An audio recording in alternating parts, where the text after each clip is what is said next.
बिस्मिल्लाहिर्रहमानिर्रहीम। जवाब दो के साथ मैं हूं फ़ारूक उड़ाइच। हम हमेशा जवाब दो जो है कहीं सियासत का महाज हो, तालीम का महाज हो, उस पर तो हम प्रोग्राम करते हैं। आज रमज़ान के महीने में, बाबरकत महीने में, मैं एक ऐसे इदारे में मौजूद हूँ जो हर रोज़ सैकड़ों लोगों की ज़िंदगियाँ बचा रहा है। मैं सुंदस फाउंडेशन में मौजूद हूँ।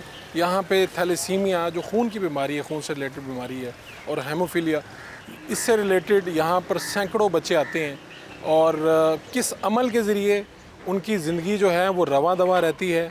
खून देना कितना अहम है, इन बीमारियों से बचना कितना ज़रूरी है और किस तरह से बचा जा सकता है, ये सुंदस फाउंडेशन पूरे पाकिस्तान में कैसे काम करता है। आइए आज आपको आज का जवाब दो इस इदारे के नाम, जो सैकड़ों लोगों की ज़िंदगियों को रवां दवा करने में अपना किरदार अदा कर रहा है। डॉक्टर इदनान गिलानी साहब, आप ख़ुद यहाँ पे इस इदारे में कितनी देर से हैं?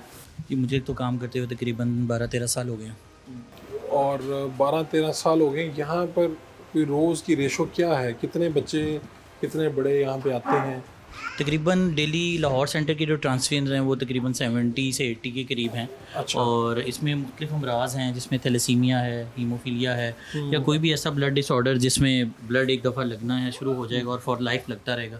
तो ऐसे हमने कैटेगरीज डिफ़ाइन की हुई हैं जिसके अंदर पेशेंट रजिस्टर्ड हैं और उन्हें वो ट्रांसफ्यूज़ होती हैं। तो यहाँ पे जो आते हैं पेशेंट, ये मसला क्या है? दो आपने बताए। मैं चाहूँगा कि हमारे नाज़रीन को एक एक आप बताएं पहले। ये बेसिकली ट्रांसफ्यूजन सेंटर के अंदर आप सारी ट्रांसफ्यूजन देख रहे होते हैं, क्योंकि ब्लड के आप लोग कंपोनेंट्स बना सकते हैं।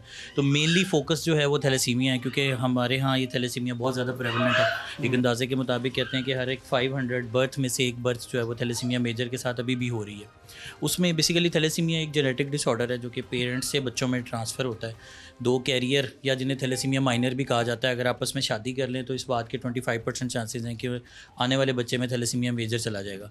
अब थैलेसीमिया मेजर का मतलब है कि उसकी बॉडी का हीमोग्लोबिन एबनॉर्मल बनता है, यानी कि उसे हर 10 से 15 दिन के बाद एक बोतल खून की लगेगी, तो उसकी ज़िंदगी के अगले मज़ीद 10 से 15 दिन गुजरेंगे।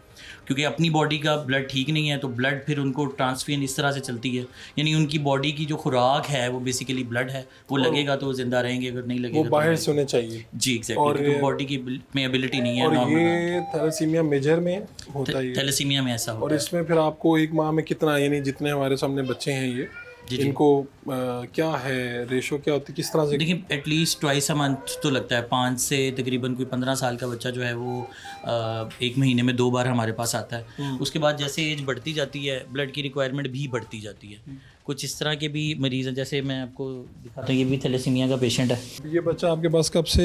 हाँ, ये तकरीबन मेरे ख्याल में बर्थ के बाद से ही हमारे पास रजिस्टर्ड है और रेगुलर ट्रांसफ्यूजन के पे है। अब इसमें यही है, देखें, बच्चे अपने माइलस्टोन भी अचीव कर रहे हैं साथ, और ट्रांसफ्यूजन के लिए भी सिलसिला जो है वो साथ साथ चल रहा है। तो ये बेटा, ये कोई पेन वगैरह तो नहीं अब इससे होती? इससे तो होती है। ये तो अब हैबिचुअल हो गए हैं। हाँ जी। सुई लगाने का दर्द होता है? नहीं, बिल्कुल नहीं। अच्छा, ये अब आपने कहा जी, ये ट्वाइस अ मंथ? जी, एटलीस्ट इस साइज़ के बच्चे का तकरीबन इतना, जो बच्चा महीने में 2 मरतबा उसको आना होगा। 15 कितनी उसको चाहिए होगा ब्लड? तकरीबन 1 यूनिट हर बार उसको लगता है। उसमें बैग सेल्स होते हैं, रेड सेल कंसनट्रेटेड उसको लगते हैं, वो पूरा एक बैग लगता है। तो जो ब्लड डोनर है वो इन्हें खुद अरेंज करना होगा? नहीं, मैक्सिमम टाइम तो हम कोशिश करते हैं कि हमारा अल्हम्दुलिल्लाह सुंदस फाउंडेशन का हर जगह पे बड़ा, हम लोग एक क्रेडिबल इदारा है। हमारा मेन फोकस होता है मुख्तलिफ कॉलेजेस, यूनिवर्सिटीज़, क्योंकि यंग लोग होते हैं, उधर से ब्लड हम लोग कलेक्ट करके लेकर आते हैं। लेकिन एट टाइम्स ये होता है, जैसे समर वेकेशंस हैं या इसमें कोई प्रॉब्लम है, तो फिर बाज़ औक़ात पेशेंट भी अपना डोनर अरेंज कर लेते हैं, या फिर हमारा ब्लड डोनेशन सर्विस का एक रेगुलर डिपार्टमेंट है। आगे चलते हैं। तो बनना क्या चाहते हो आप बड़े हो गए? डॉक्टर। डॉक्टर बनना चाहते हो? इस तरह के डॉक्टर जी हैं? इसी तरह के डॉक्टर? चलें, अल्लाह आपको डॉक्टर बनाए जनाब। अच्छा डॉक्टर साहब, यानी ज़्यादा तादाद तो बच्चों की, वो बच्चा आसरा है, उससे ज़रूर बात करेंगे। तो इसमें कौन से बच्चे हैं जो आपके पास रेगुलर? ये सारे वही हैं? जी, ये रेगुलर हमारे। अच्छा, और अब मुझे ये बताइए कि इनके जो आने के दिन हैं वो किस तरह से तय होते हैं? देखिए, एक प्रॉपर सिस्टम है हम जिसको हम फॉलो करते हैं। जिस वक्त पेशेंट हमारे पास रजिस्टर हो जाता है, हम उसके सारी इन्वेस्टिगेशन बेसिक करवाते हैं। एक पूरी टीम है डॉक्टर्स की, उसको देखते हैं। फिर उसमें हम देखते हैं कि बच्चे का हीमोग्लोबिन कितना है, जिसको हम HB लेवल कहते हैं। अब अगर मिसाल के तौर पे उसको हमने उस दिन ट्रांसफ्यूजन किया और हमें अंदाज़ा होता है कि इसको अब इस डेट को ज़रूरत पड़ेगी, तो एक फॉलोअप उसको दे दिया जाता है। जो फॉलोअप हम उसको देते हैं, उसमें मीनवाइल हम लोग ब्लड का अरेंजमेंट करने की कोशिश करते हैं। फिर जिस डेट पर उसको ट्रांसफ्यूजन होनी होती है, वो एक दिन पहले कॉल करके कन्फर्म करते हैं कि हमारी कल की अपॉइंटमेंट है, तो हम आ जाएँ। अगर हमारे पास ब्लड अरेंज हो गया होता है तो हम उन्हें बुला लेते हैं और उस दिन उनकी ट्रांसफर हो जाती है। मैं इसलिए पूछ रहा हूँ, थोड़ा सा ये ट्रिकी इसलिए है कि ये कोई भी दिन हो सकता है, फिर यहाँ पर तो कोई छुट्टी का तस्वुर नहीं होगा। नहीं, हम लोग किसी लेबॉर्ट्री की सर्विसेज किसी भी दिन बंद नहीं करते। उसकी एक बड़ी रीज़न सिर्फ थैलेसीमिया नहीं है। वो आप पेशेंट्स देखेंगे, मैं अभी आपको दिखाता हूँ कि कुछ इस तरह के पेशेंट्स भी हैं जिनमें हीमोफीलिया है। अब हीमोफीलिया एक ऐसी बीमारी है जिसमें ब्लड क्लॉट नहीं हो पाता है नॉर्मली। वो चलते फिरते किसी भी जिस्म के हिस्से से खून बहना शुरू हो जाता है। हल्की सी चोट लग जाए, दब लग जाए, तो उसको जब तक ब्लड या ब्लड का प्रोडक्ट नहीं लगेगी, या जिसको FFP बोलते हैं, या फैक्टर्स नहीं लगेंगे, तो उसकी उसी रास्ते से सारा खून बह जाएगा। अब ऐसा तेज़ी से अब ऐसे केस के अंदर आपको इमरजेंसी सिचुएशन हर वक्त रहती है। अगर उसको ईद वाले दिन भी चोट लग गई या कुछ ऐसा हो गया, तो आप ये उसको नहीं कह सकते कि किसी सेंटर बंद है, आप इंतज़ार कर लें। तो हमारी लैब की सर्विसेज 365 डेज़ चलती हैं और उसमें round the clock staff available रहता है कि अगर हमारी ट्रांसफ्यूजन किसी रीज़न की वजह से नहीं भी हो पा रही या कोई इस तरह का टाइम है, तो हम उसको एटलीस्ट वो चीज़ प्रोवाइड कर दें जिस पे उसकी ईद के दिनों में भी यहाँ पे वर्किंग चल रही है? दिनों में रेगुलर हमारी वर्किंग चल रही है। ठीक है। बेटा क्या हाल है? बिल्कुल ठीक है। जी। कौन सी क्लास में? मैं 5 में। और आपने क्या बनना बड़े होके? मैंने अभी सोचा नहीं है। कभी सोचा ही नहीं? कभी टाइम मिले तो थोड़ा सा सोचना। तो ये पेन तो नहीं होती इसकी? नहीं, काफ़ी वैक्सीन लगा रही हूँ, अब कम हो गया। अब कम हो गई है। तो आपके कितने बहन भाई हैं? मेरी 2 बहनें। 2 बहनें हैं। आप सबसे बड़ी हो? नहीं, छोटी। छोटी हो? ठीक है। तो अभी सोच लेना फिर जब भी क्या बनना है, ठीक है? अच्छा, एक और जी डिपार्टमेंट साथ साथ आ जाए। ये किसी भी थैलेसीमिया सेंटर के अंदर जहाँ पे ब्लड से रिलेटेड डिसऑर्डर हैं, उसमें आपको डेंटल सेटअप्स नहीं नज़र आएंगे। बेसिकली हमारे मुन्नू भाई जो चेयरपर्सन थे, उनकी ख्वाहिश थी कि बच्चा जब दुनिया में आ जाता है तो दुनिया में तो आ जाए तो पेरेंट्स के ऊपर बर्डन ना रहे। अब ख़ास तौर पे ये थैलेसीमिक्स या हीमोफिलिक्स या ब्लीडिंग डिसऑर्डर के पेशेंट्स जब हमारे पास आते थे दांत की प्रॉब्लम की वजह से, हम उनको यहाँ पे लेकर आते थे, ट्रीटमेंट करते थे, उनको ब्लड ट्रांसफ्यूज़ करके भेज देते थे। लेकिन दांत का मसला वहीं का वहीं रह जाता था। वो घर जाते थे, फिर ब्लीडिंग स्टार्ट हो जाती थी, या अगर उनको डेंटिस्ट के पास रेफ़र करते थे तो वो शुरू से दोबारा इन्वेस्टिगेशन और ये सारा कुछ चलता था। तो पेशेंट बड़ी तकलीफ़ में रहता था। नहीं, इस सब के साथ दांतों का मसला भी आता है? बिल्कुल। ब्लीडिंग डिसऑर्डर का पेशेंट जो है, जिसको गम से अगर खून बहना शुरू हो जाए तो नहीं रुकेगा, तो वो मामला इतने ज़्यादा वर्स हो सकते हैं। ये बल्कि डॉक्टर उस्मान, आप थोड़ा सा ब्लीडिंग डिसऑर्डर। डॉक्टर उस्मान साहब क्या हाल है? ठीक है, अल्लाह का शुक्र। आप अच्छा, तो क्या यहाँ पे बताएं कि यही ख़ास तौर पे यही बच्चे जो थैलेसीमिया और हीमोफीलिया दोनों का आपके साथ भी एक कनेक्शन बिल्कुल हमारे साथ भी, क्योंकि ये ब्लीडिंग डिसऑर्डर्स के पेशेंट्स होते हैं। ओरल कैविटी आपकी बहुत सेंसिटिव पार्ट होता है। अगर गम से एक दफ़ा ब्लीड स्टार्ट हो जाए तो जब तक हम उनको ट्रीट ना करें तो उनका खून रुकता नहीं है। तो फिर हमारे पास जो हीमोफीलिया के पेशेंट्स होते हैं, अगर उनको रिजर्व बैग्स हमने पहले से रखे होते हैं, उनको पहले ट्रांसफ्यूज़ करते हैं और फिर उसको ट्रीटमेंट करते हैं। और ट्रीटमेंट के दौरान अगर उनको कोई एक्सेसिव ब्लीडिंग हो जाए तो आफ्टर ट्रीटमेंट भी हमारे पास रिजर्व बैग्स होते हैं, उनको ट्रांसफ्यूज़ करके सेफ एंड साउंड हम उनको घर भेजते हैं। अच्छा, मुझे ये जो बच्चे आए हैं, मैं 1-2 बच्चों से बात तो कर लूँगा, लेकिन मुझे ज़्यादा इंटरेस्ट होता है कि इनके जो पेरेंट्स हैं उनके लिए भी ये बड़ी जिम्मेदारी की है ना, इनको लाने हमें। और जैसा मैं आपकी बल्कि एक बात करवाता हूँ। अच्छा। हमारे एक बच्चा है, उसके वालिद साहब हैं, ज़रा कुछ बताएं क्या हाल है? क्या हाल है? ठीक है, बच्चा भी ठीक है। अच्छा, तो कहाँ से आते हैं आप? शादबाग से। शादबाग। तो ये पता कब चला कि बच्चे को प्रॉब्लम है, ये मसला है? 6 महीने का बाद पता चला। जब वो 6 महीने का, कहाँ पे है बच्चा? वो घर पे है। अच्छा, उम्र क्या बच्चे की? 8 साल है। 8 साल। तो फिर कितनी मरतबा आना पड़ता है? महीने में 2 दफ़ा आना पड़ता तो है। पहले इस बीमारी का पता था, यानी इसके बारे में पता था किसी के रिश्तेदार को, या वैसे इसके बारे में नॉलेज था? नहीं। कभी नहीं। तो जब बच्चे को हुआ तो तब पता चला कि यार ये भी एक बीमारी है। हाँ, तो पहले तो बड़ा मुश्किल हुआ होगा जब लेके जाते थे? मुश्किल तो है। और फिर अब ये अब आपकी रूटीन में शामिल हो गया। हाँ। तो कितने महीने में कितनी मरतबा आते हैं? 2 दफ़ा आते हैं। 2 दफा आते हैं। तो इसके अलावा जब आप इस इदारे में नहीं आए थे, इससे पहले कहाँ पे गए थे इस सारे काम? चिल्टन में गए थे, उधर उन्होंने फिर इधर भेज दिया। उधर भेज दिया। हाँ। तो वहाँ पे गए तो वहाँ पे ये हुआ ट्रांसफ्यूजन वाला अमल? खून लगा था? खून लगा था? 1 दफ़ा लगा था, फिर उन्होंने इधर भेज तो दिया। वहाँ कितना मुश्किल था, ये कितना आसान, वहाँ पे कितना रश उधर था? मुश्किल था ना, उधर डोनर लाना पड़ता था। तो इधर डोनर खुद लेके आना पड़ता? हाँ, तो इधर जो है इधर मिल जाता है। इधर मिल जाता है आपको? तो अब महीने में 2 चक्कर लगते हैं इधर। तो आप मुतमईन हैं यहाँ की सारी सर्विस वगैरह से? चलें, बहुत शुक्रिया। मैं क्या हाल है? बताओ ना, आप टीवी पे आ रहे हो, क्या करना चाहते हो, क्या बनना चाहते हो? लोग देख रहे हैं। डॉक्टर बनना चाहता डॉक्टर बनना चाहते हो, पक्की बात है। कहाँ से हो आप? हूँ। शादरे से। शादरे से आए हो, ठीक है। आप भाई क्या नाम है? आरिफ। हाँ, मोहम्मद आरिफ। मोहम्मद आरिफ। आप क्या बनना चाहते हो? पुलिस। पुलिस। ये साथ वाले को तो तंग नहीं करोगे पुलिस बन के, हैं? पक्की बात है, ठीक है। और आप क्या बनना चाहते हो? फोन के ऑफिसर। फौज, जी आर्मी में, जी। ठीक है। तो ये आपको तंग तो नहीं करता पुलिस वाला साथ में? अभी बहुत की है। बहुत तंग किया इसने। वही तो। क्या कह रहा था आपको? ये पहले आप हंस भी रहे थे जब हम उधर खड़े थे, आप हंस रहे थे। तंग कर, वो कभी उधर जा रहे, कभी इधर आ रहे, कभी ऊपर बैठ रहे, कभी खड़ा हो रहे। कितनी देर इनको बच्चों को ये अमल कितनी देर का है? तकरीबन 4 आवर्स लगते हैं एक पूरे बैग के ट्रांसफियन में, और 1 घंटा क्रॉस मैच के लिए 5 घंटे। 5 घंटे तकरीबन यहाँ लग जाते हैं। तो ये तो बच्चों के लिए वैसे भी बैठना और हाँ इतनी जी। देर बैठना काफ़ी मुश्किल काफ़ी काम है। मुश्किल हो जाता है। क्या नाम है आपका? असद। असद। और आपका? बशीर। आप कहाँ से आते हैं? कोटरा किशन। कोट राधा किशन। हाँ जी। तो अब दोनों पेरेंट्स के साथ आते हो, वालिदैन के साथ आते हो? हाँ जी। तो आप पढ़ते भी हो? हाँ जी। क्या, किस क्लास में? 8 में। तो क्या इरादा बनने का? क्या बड़े होके क्या बनना है? शर्मा रहे हो? बड़े हो आप? हाँ जी। आपसे बड़ा भी है कोई? नहीं। तो आपका भाई क्या इरादा बनने का? उस्ताद है।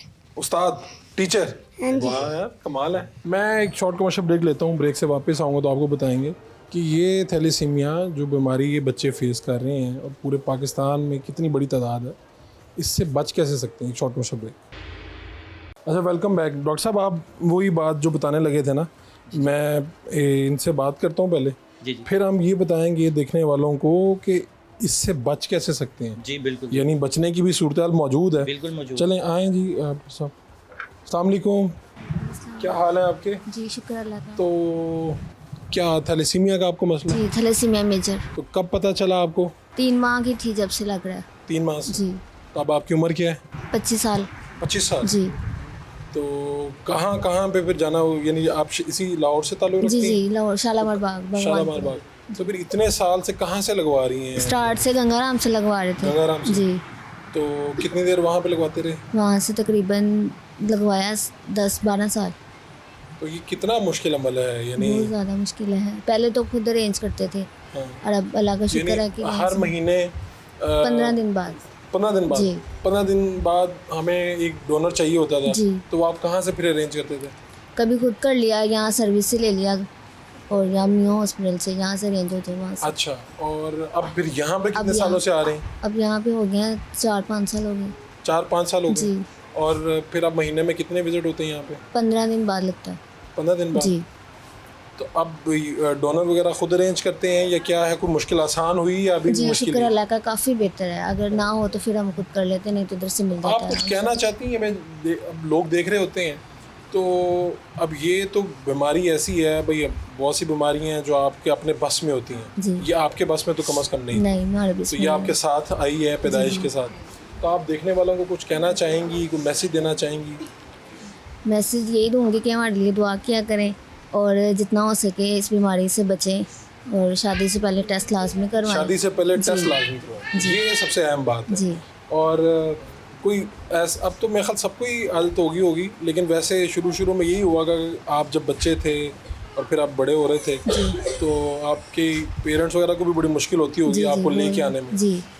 चलें, बहुत शुक्रिया आपका, आपने हमें ये समझाई है। बड़ी ये समझाया तो नहीं जा सकता इतने सालों का जो प्रोसीजर है, लेकिन ये मुश्किलात और जो तकलीफ़ हैं ये सिर्फ ज़ुबानी बताई हैं इन्होंने। लेकिन सच्ची बात है कि आप ख़ुद सोचें कि अगर खुदा ना खासा ये बीमारी आपके किसी जानने वाले को है तो आपको 1 माह में 2 मरतबा खून लगवाने के लिए आना है और आपको 4-5 घंटे यहाँ बैठना है, और फिर जहाँ पर तो सहूलत नहीं वहाँ पे आपको खून अरेंज भी करना है। बिल्कुल। और सबसे ज़रूरी ये है कि खून सेहतमंद कितना है हाँ। जो आप लगा रहे हैं। ये अब आप स्टेप देखेंगे इसके ऊपर। अच्छा, ये यहाँ पर हम इस लैब में आए हैं, यहाँ पे होता क्या है जो डॉक्टर साहब बताएंगी हमें? ठीक है जी। अस्सलाम वालेकुम डॉक्टर साहबा। डॉक्टर साहबा, यहाँ पे क्या होता है? डॉक्टर सायरा हमें आप, उन्होंने तो बताया कि आप ही सब कुछ यहाँ पे बताएंगी हमें, तो यहाँ पे बेसिकली होता क्या है इस लैब में? अच्छा, ये हमारा ब्लड बैंक है जहाँ पर ये मैं समझूँ कि बहुत इम्पोर्टेंट पार्ट है सुंदस फाउंडेशन के पूरे इदारे का। यहाँ पे जो भी सारा ब्लड आता है यूनिवर्सिटीज़ कॉलेजेस में जो कैंप होते हैं या फिर वॉक इन डोनर्स का जो भी ब्लड है उसको आके सबसे पहले तो उसकी टेस्टिंग की जाती है ठीक है। हेपेटाइटिस बी, सी, HIV, सिफिलिस के लिए। क्या ये ब्लड सेहतमंद है या नहीं? जी बिल्कुल, ये वो तमाम बीमारियां हैं जो खून के ज़रिए से मरीज़ों में मुंतकिल हो ठीक सकती है। हैं और हमारी पॉपुलेशन में हेपेटाइटिस सी बहुत प्रेवलेंट है और जो लैब्स या जो ब्लड बैंक्स छोटी डिवाइसेस या किट्स पे वो स्क्रीनिंग करते हैं उससे आप कंप्लीटली रिलायबल वो नहीं होते कि 100% श्योरिटी नहीं है कि आप ये ब्लड सेफ़ है। इनफैक्ट 80 to 85% उनकी सेंसिटिविटी है। जो हम मेथड यहाँ यूज़ कर रहे हैं क्लाया मेथड है, वो 99.9% आपको Accuracy होता है। सेंसिटिविटी है बिल्कुल। ठीक है। और हमारे पास बहुत कम ऐसा होता है कि हमारे से ट्रांसफ्यूजन यहाँ से बच्चों की हो और उनको ये तो अगर हम डिजीज स्टेप बाय स्टेप समझाना चाहें देखने वालों को, ठीक तो है हम बता सकते हैं कि ब्लड आता है फिर क्या होता है, फिर क्या होता है ज़रा। बिल्कुल। अच्छा, जब तो कैंप आता है ना, जैसे कि कोई अराउंड 50-60 या ऐसे बैग्स आके सबसे पहले ना उनकी ब्लड ग्रुपिंग कर ली जाती है। ऑब्वियसली जहाँ पर कैंप लिया वहाँ तो हमें नहीं ना पता कि इसका ब्लड ग्रुप क्या है, तो हमने यहाँ आके सबसे पहले वो डिटर्मिन करना होता है। जो हमारे टेक्नोलॉजिस्ट हैं सारे, हमारी टीम वो काम करती है, ब्लड ग्रुपिंग करते हैं उसकी, और साथ साथ जो उनकी ट्यूब्स होती हैं उसमें उस स्पेसिफिक बैग का सैंपल ले लिया जाता ठीक है, है। फिर उसको टेस्टिंग पे लगा दिया जाता है कि स्क्रीनिंग पे, और मीनवाइल उन बैग्स को उनको उनका जो ब्लड ग्रुप है उसको लेबल करके उनकी जहाँ पे आ जाता है? हाँ हाँ जी, बल्कि उससे पहले भी हम उसके बनाते हैं कंपोनेंट्स। ठीक अच्छा। है, जब होल ब्लड आएगा उसके कंपोनेंट्स बना हम दिए दिखा जाते सकते हैं कि कहाँ पे ये सब कुछ हो रहा ये है, बिल्कुल, थोड़ा सा अगर आप अच्छा, जगह दें। ये बैग्स यहाँ पर रख दिए जाते हैं। ठीक है, इसमें इनको हाई स्पीड पे सेंट्रीफ्यूज किया जाता ठीक है, है। जिससे जो रेड सेल्स हैं वो नीचे सेटल डाउन हो जाते हैं और प्लाज्मा ऊपर रह जाता है। ये हम जो डोनेशंस कलेक्ट करते हैं वो बेसिकली ट्रिपल बैग में होती है, जिसकी वजह से हम जो है पैक्ड सेल्स, प्लाज्मा और प्लेटलेट्स 3 कंपोनेंट्स बन जाते हैं और हम इस तरह से एक बैग से 3 पेशेंट्स का तो अब बेनिफिट यानी एक जो बंदा खून दे रहा है जी जी उसके ब्लड से 3 कंपोनेंट्स बड़े अहम हैं। बिल्कुल। जो पैक्ड सेल्स होते हैं उनको हम रेफ्रिजरेटर में रख देते हैं, 2 to 6 डिग्री उसका टेम्परेचर होता है, इस पे इसको मेंटेन किया जाता है। इसकी डेली हम लॉगिंग करते हैं, लॉग शीट बनी होती है, टेक्नोलॉजिस्ट आके देखता है कि ये सही टेम्परेचर पर पड़ा हुआ है कि ठीक है। अच्छा, उसके बाद जो प्लाज्मा है उसको हमने -60 डिग्री या इवन ये -80 तक भी होते हैं हमारे पास, ये 1 ईयर तक प्लाज्मा इस पे सेफ रहता है।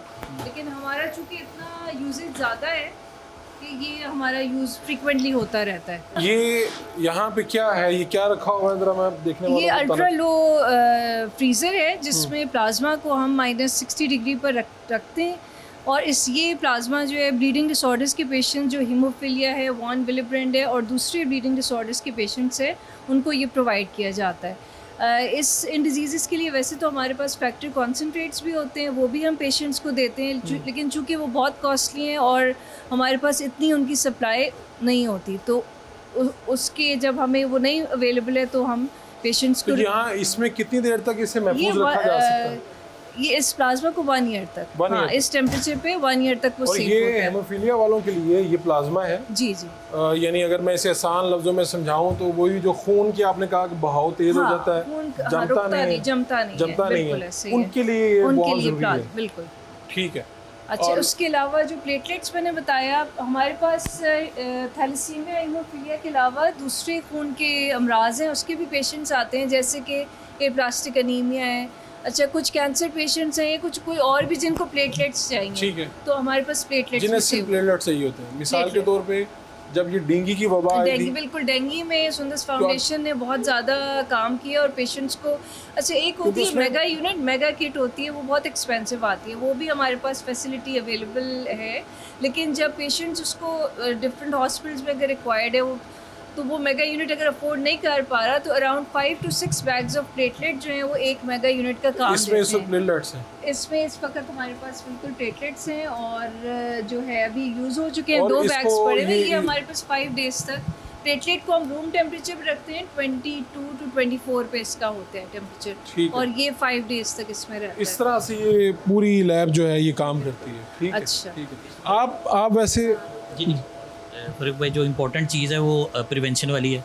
आप तशरीफ़ लाएँ वो थोड़ा ये जो जिन बीमारियों के बारे में हम बात कर रहे हैं, जिन लोगों से हम मिल के आ रहे हैं, ये बीमारी कैसे जड़ से कैसे पकड़ी जा सकती है, थैलेसीमिया- रुक कैसे सकती है? थैलेसीमिया को रोका जा सकता है, उसके सिलसिले में हमारा जो स्टेप है हम आपको उसके बारे चले, में। बहुत शुक्रिया जी। जो पेशेंट्स इस दुनिया में आ जाते हैं उन लोगों को अगर ये मालूम करना है कि उनके अंदर थैलेसीमिया की कौन सी म्यूटेशन रन कर रही है, तो उस म्यूटेशन को हम लोग यहाँ से डिटेक्ट कर लेते हैं, यानी डीएनए निकाल के, और उसके बाद हम बता सकते हैं कि ये आपके जीन्स में ये म्यूटेशन रन कर रही थी, उसकी वजह से आपके अंदर थैलेसीमिया आ गया है। और कुछ केसेस ऐसे होते हैं, जैसे मिसाल के तौर पे एक बच्चा है, वो पैदा हुआ है पीला हो गया, उसको गांव में देहात में किसी जगह पे स्ट्रेट खून लग गया, अब उसका शादी से पहले वाला जो टेस्ट है या डायग्नोस्टिक टेस्ट जो है वो करना बड़ा मुश्किल हो जाता है।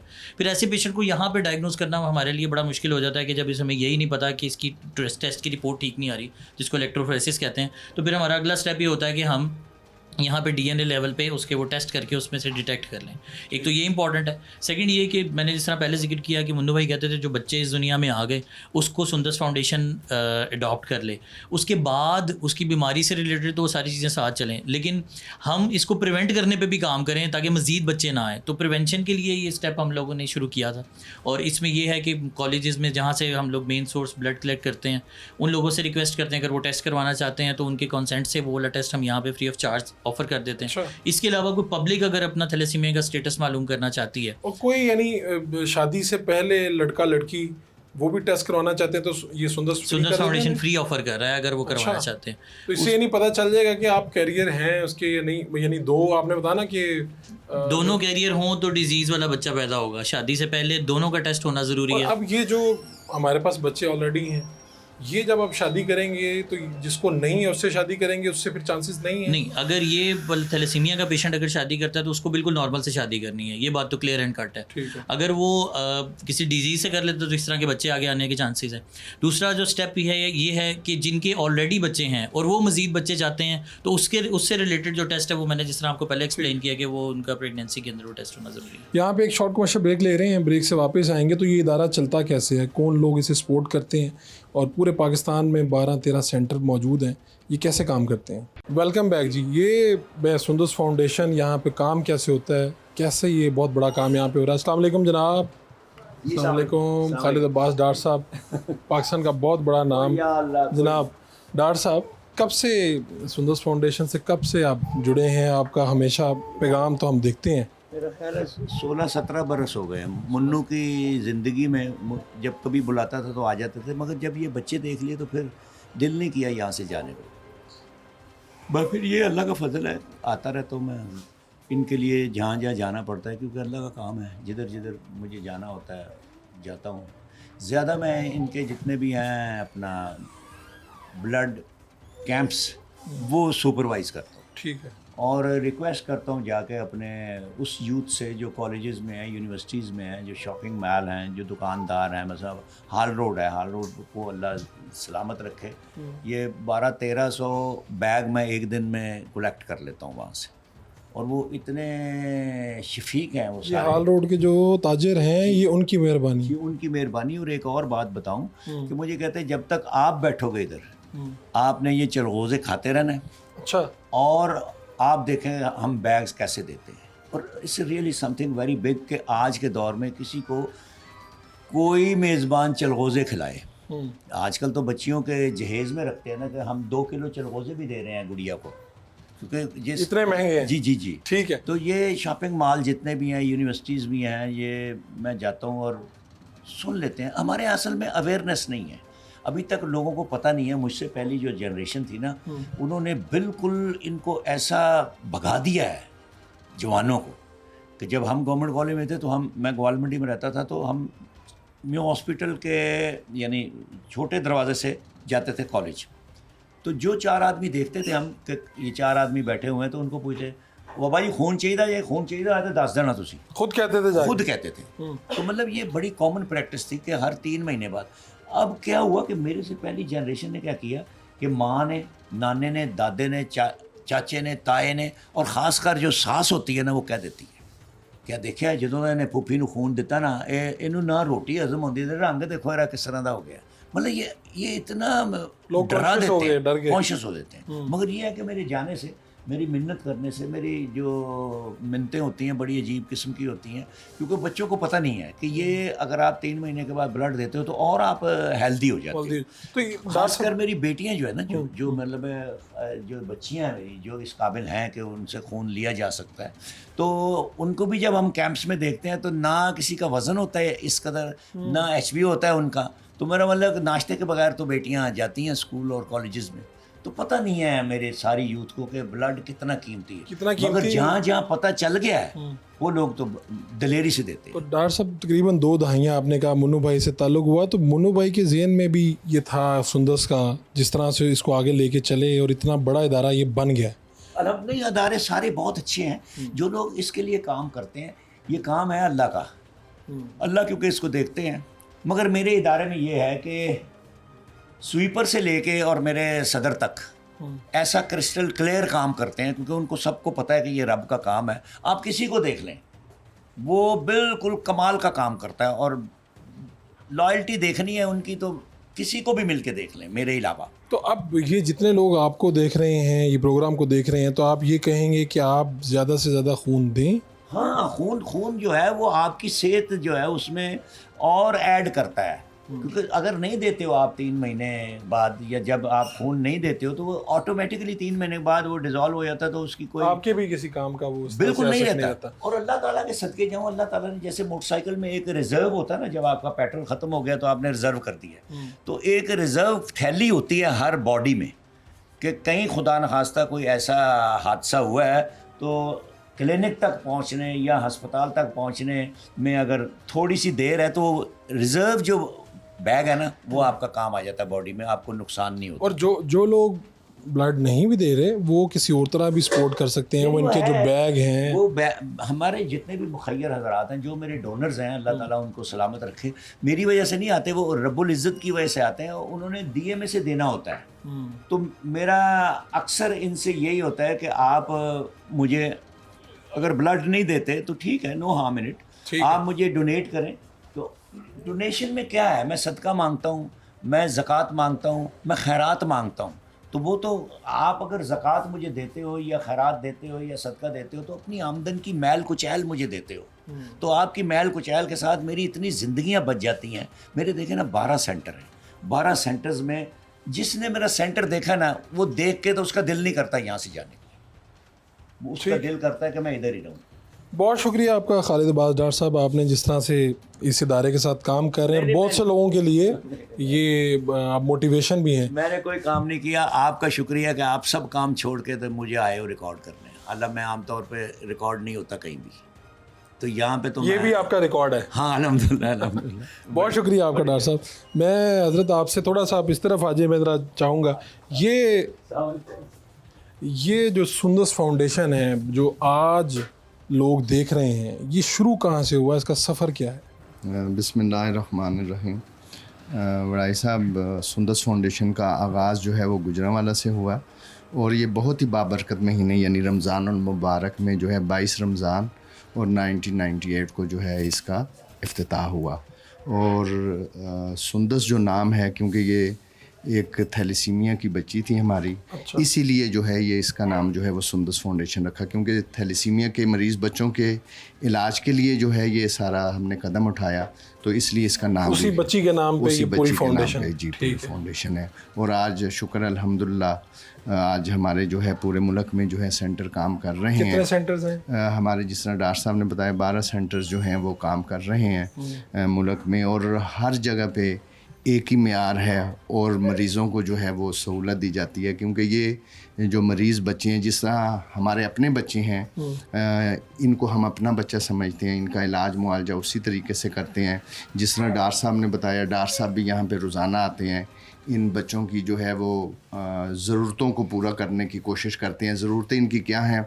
इनकी सबसे पहले ज़रूरत तो ब्लड है, ब्लड इकट्ठा करने में जो है वो कैंपों पे भी जाते हैं, और इनके लिए जो है बाकी माली मावनात भी जो है वो उसके लिए भी कोशिश करते हैं। हमारा तो सुंदस से जो रिश्ता है वो मुन्नू भाई के ज़रिए है, यानी उनका नाम जब आता था तो सुंदस साथ में ज़रूर आता था। वो यानी मुन्नू भाई मरहूम कैसे इस सारी तहरीक को उन्होंने लीड किया और क्या था वो कुछ यादें मैं चाहूँगा आप शेयर करें। देखें वड़ाई साहब, मुन्नू भाई आपके सीनियर थे और बहुत सारे सहाफ़ियों के जो है वो उस्ताद भी थे और उन्हीं से आप लोगों ने और बहुत सारों ने सीखा।